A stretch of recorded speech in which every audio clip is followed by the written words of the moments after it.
For the final video in our 4-part series on Al Jazeera Plus's Border Stories, we come to Francesca Fiorentini's Latino Immigrants Are Voting Back at Trump. This video chronicles the influx of new Latino citizens who are coming in specifically to vote against Trump in the general election. Now, we all know how that turned out, but I'm going to point at some specific things that are brought up in the video. With that, let's get to it. You think Donald Trump would have gotten the memo by now to cool it on the immigrant bashing? Right off the bat, Francesca can't help herself. Exactly what immigrants did Trump bash?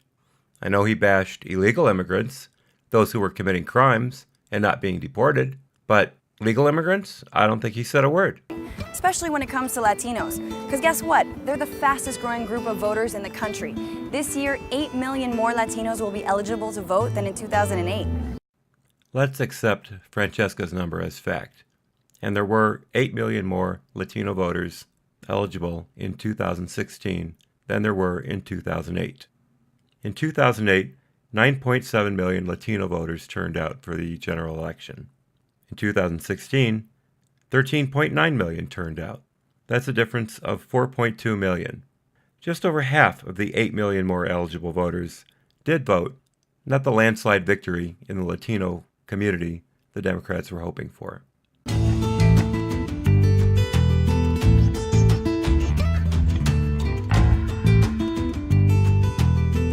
Becoming American to vote.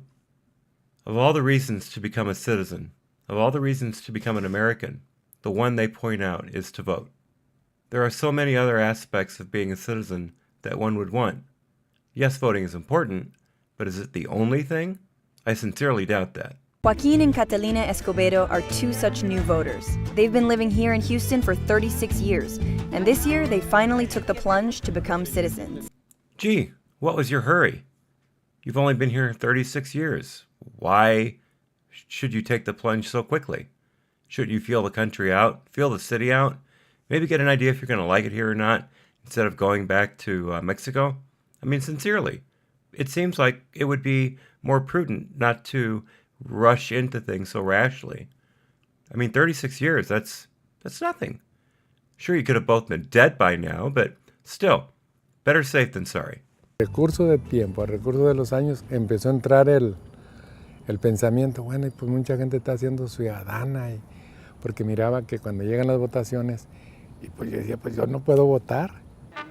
Doing the math, when this gentleman came into the country, Jimmy Carter was president. Since then, there have been elections for Ronald Reagan, George W. Bush, Bill Clinton, George Herbert Walker Bush, and Barack Obama. I can see how he didn't feel the need to vote in any of these elections. It makes perfect sense. They're part of a blitz of permanent residents who are naturalizing. In the final months of 2015, applications for citizenship were up 5% over the last presidential election year. And since then, 1.2 million people have become citizens. These numbers look interesting, but they're actually meaningless.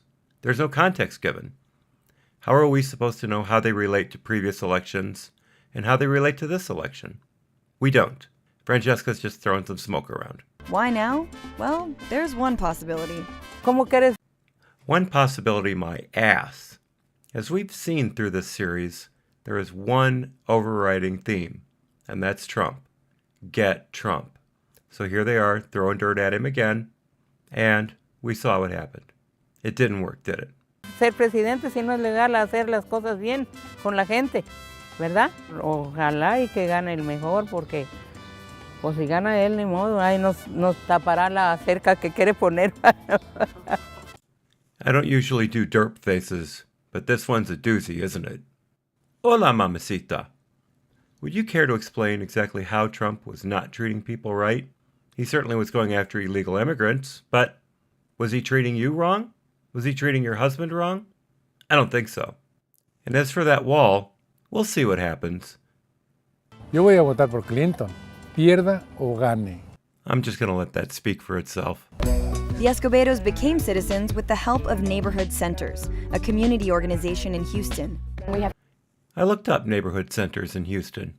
It's a very worthwhile project. They do a lot for the community, not just helping people apply for citizenship. They have outreach programs, they help people with aftercare and elder care. They're very good people. Candidates who have so openly and continuously talking about immigration, that's really gearing our community, especially the Latino community, gearing them up for, okay, we're scared. Exactly what in the holy fuck are you scared of? Are you illegal immigrants?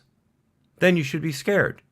Are you law-abiding naturalized citizens or permanent residents? You have nothing to worry about. What the fuck is your problem?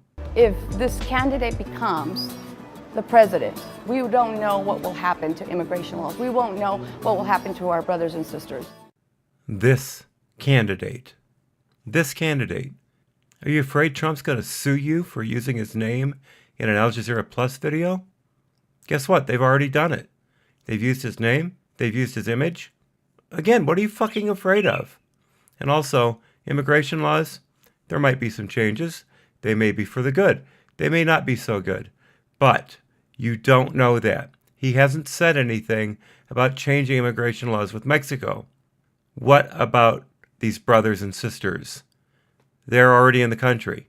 They're already citizens, or they're permanent residents. So the fuck what? In a normal year, the organization helps about 600 people become citizens. But this year, it's looking more like 1,000 to 1,500. Okay, a normal year. It's higher. Fine. But what's a normal year? This is not a normal year. It's an election year. Is it higher during election years? We don't know. Francesca has decided not to tell us. You could look it up if you want, but once again, Al Jazeera Plus doesn't have to show you anything. It just has to beat you over the head with meaningless statistics and hope you'll buy into their fucked up narrative. And it's a lot of work. Tuvimos que estudiar los que están, mire.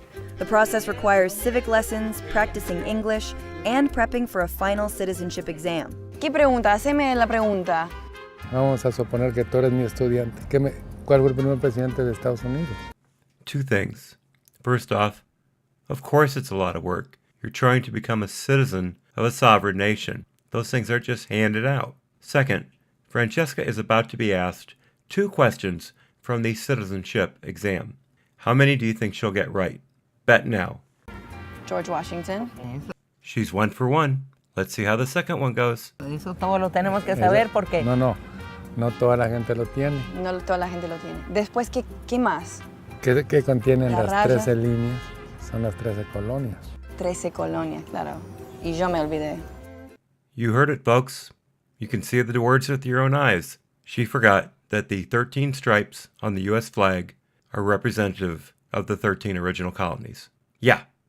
The Escobedos are part of a growing population of Latinos in Houston. And though the city is one of the most diverse in the country, Vasquez says you wouldn't know it by looking at who's voting.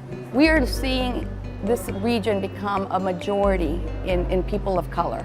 And yet we still don't represent that in the voting pool. People of color. Brother. Anyway, she's right. The Latino community in Houston does not vote in its numbers. Now, in the general election, Houston went overwhelmingly to Clinton. So the Hispanic population, the Latino population in Houston did its job, but all of the major cities in Texas went for Clinton. It was the rural communities and a few smaller cities that went for Trump. The rest of the country will start to look like what Houston looks like right now. And so our responsibility for Joaquin and his wife and others like him is to ensure that we are a welcoming city so that they can contribute. I've been to Houston. I've lived in San Antonio, and I've lived in Dallas. And I can say that these communities are entirely welcoming to the Latino and the Hispanic populations. Very much so. So I don't really know what she's getting at, as if they've been somehow aggressive or unwelcoming towards these people for some time. That's simply not the case.